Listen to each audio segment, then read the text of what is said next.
Hey everyone, Happy New Year, and we want to say Happy New Year and welcome to the very first Radiotopia Presents of 2024. It's a series that we are truly excited about. It's called Shocking, Heartbreaking, Transformative.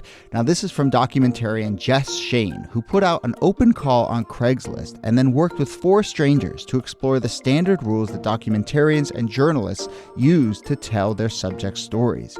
So this series gets into all sorts of questions about what happens when people's real lives are collected, edited, and consumed. The show pulls back the curtain on what goes on behind the scenes of your favorite nonfiction shows. And then it turns in on itself and some really interesting twists and turns along the way in the making of the show. I've gotten to know Jess a little bit over the making of this show. Every time I chat with her, there's a new wrinkle to this story. It is really incredible. So go check out the new Radiotopia Presents series, Shocking, Heartbreaking, Transformative. It is out now on your favorite podcast platform.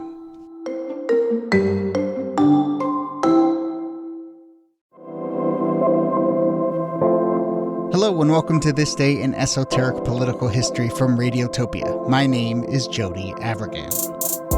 This day, May 21st, 1807, President Thomas Jefferson has publicly called his own former Vice President, Aaron Burr, a traitor ahead of a much-anticipated treason trial. Burr had been arrested and accused of trying to round up forces to annex parts of Louisiana and Texas from Spain, perhaps in an effort to establish his own new republic. So this trial would not only determine Burr's guilt or innocence, but in many ways reshape our democracy and ask some basic questions about what our young country was. So I'm joined, as always, by Nicole Hemmer of Columbia. Hello, Nikki. Hey, Jody. And Joanne Freeman of Yale and Backstory and many other things is with us again for this episode. Hello, Joanne. Hi, guys. This was called the trial of the century. I don't know if anyone's ever counted up how many trials of the century there have been in our various centuries. But Joanne, was that a reasonable thing to call this? How big of a deal was it at the time? Yeah, I'll stay away as a historian from trial of the century, but I will say big deal. It was a very big deal. I mean, Aaron Burr was a well-known former vice president, and this trial was a big deal, and the president made it a big deal, so it was definitely a big deal.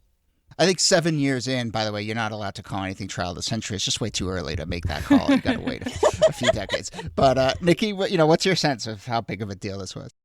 I mean, a former vice president is being tried for treason. It's a huge deal, especially in a nation that's so young, where treason has a real weight to it. The idea that the United States could be attacked or overthrown or any of those kinds of ideas was a much more real and valid fear in 1807 than it would be, say, in 2007.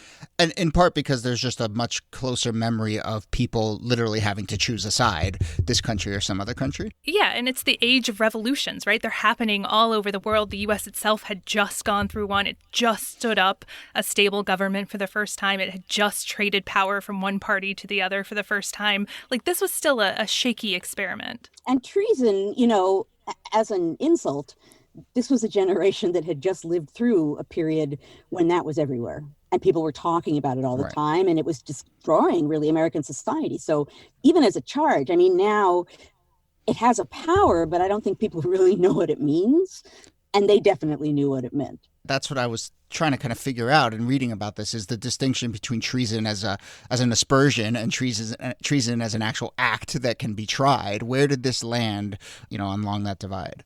Well, Burr was definitely charged with, and of course, the thing is, almost everything was with Burr is a little murky, so this was too.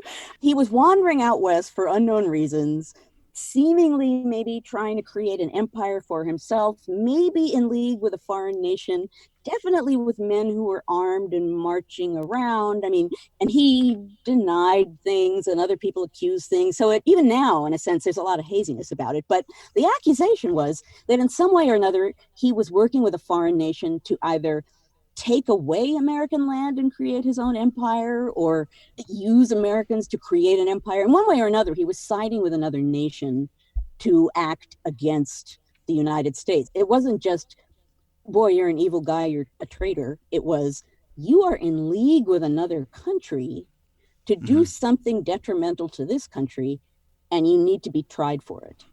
Yeah, and Jody, I would say that it's a really good question about the distinction between it as an aspersion and an actual charge, because that kind of gets sorted out in this case.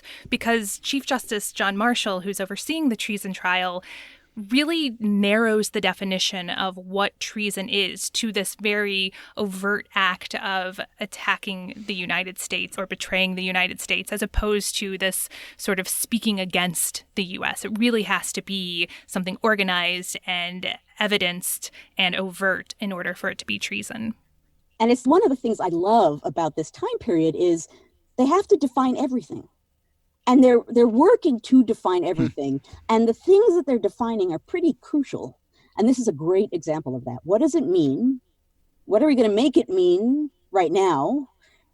And what does that do to the nation? There's kind of an improvisational nature to things in the founding period. And I always find that really fascinating. Okay, so on that front, though, do you think they did a useful job of defining treason, given how much we're banding that word about now today? Well, this is going to be a big, bold statement, and some historian will hit me over the head for saying this, but I don't think any, founder or people in that generation assumed that they would decide something and it would be decided forever.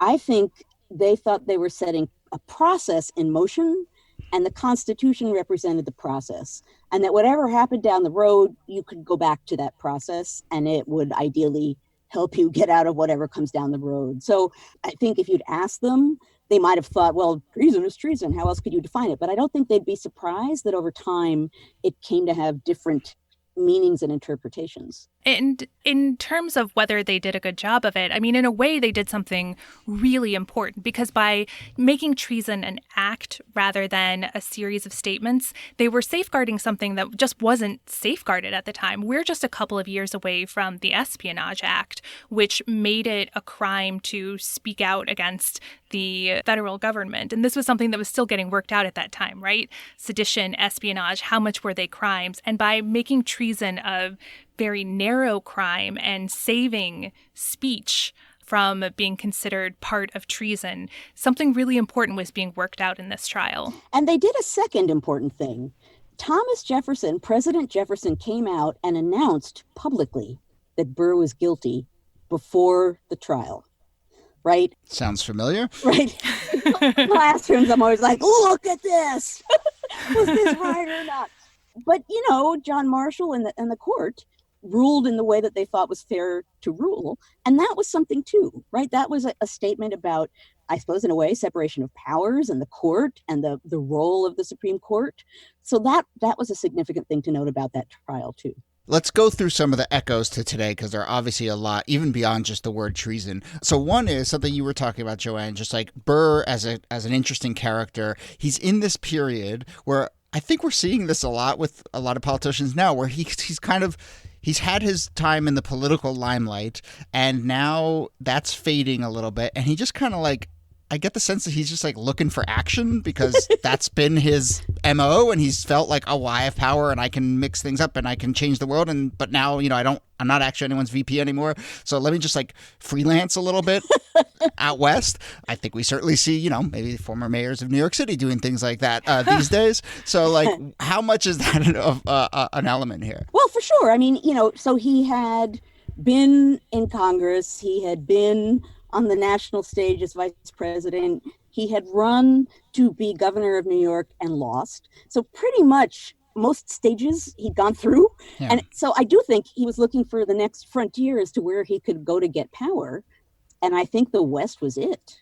I think that's what was in front of him. And so I think by Burr logic, that made perfect sense. Another thing that sort of has echoes to now, Nikki, is just the kind of press dimension here. I mean, obviously we were talking about this being called the trial of the century, but Jefferson was antagonistic with the press and was trying to play the press. So how much is the press element part of how this ended up playing out? I think we're doing a good job of tarnishing Jefferson, because he does have this moment here where he is just so mad at the newspapers for not repeating Jefferson's beliefs about Burr and treason. And there's a lot of reasons why they wouldn't, right? This is a period in which newspapers are tied to parties. So if they aren't Democratic Republican newspapers, of course they're not going to side with Jefferson.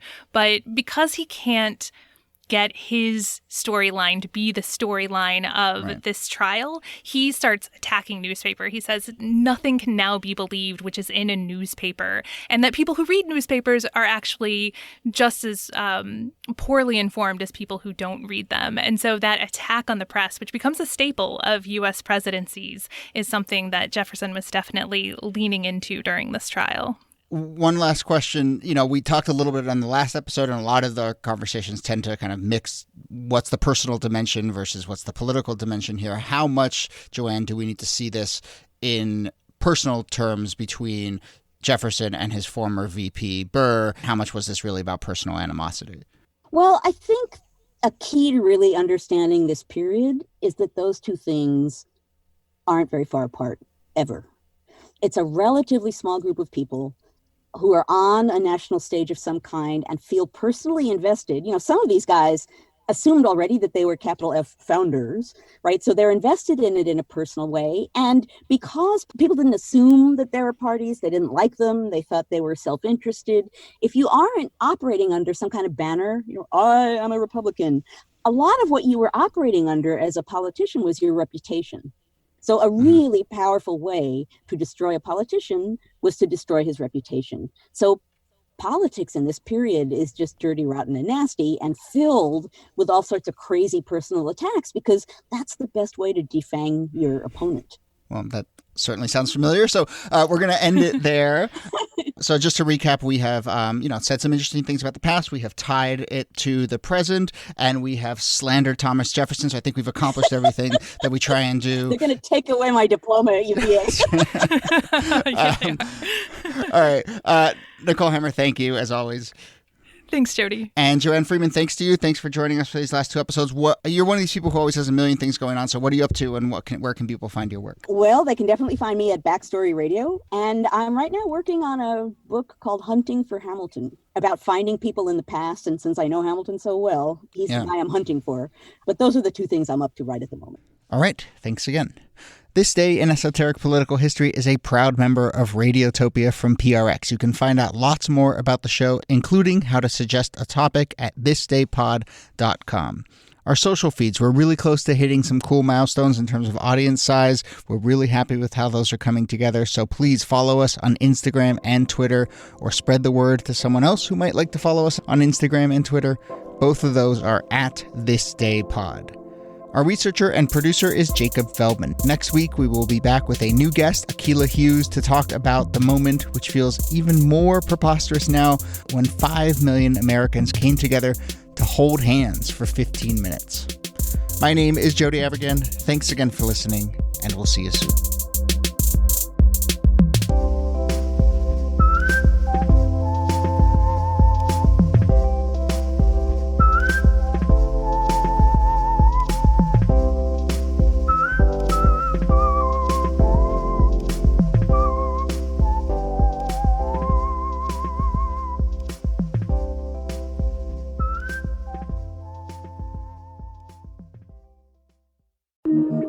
Radiotopia.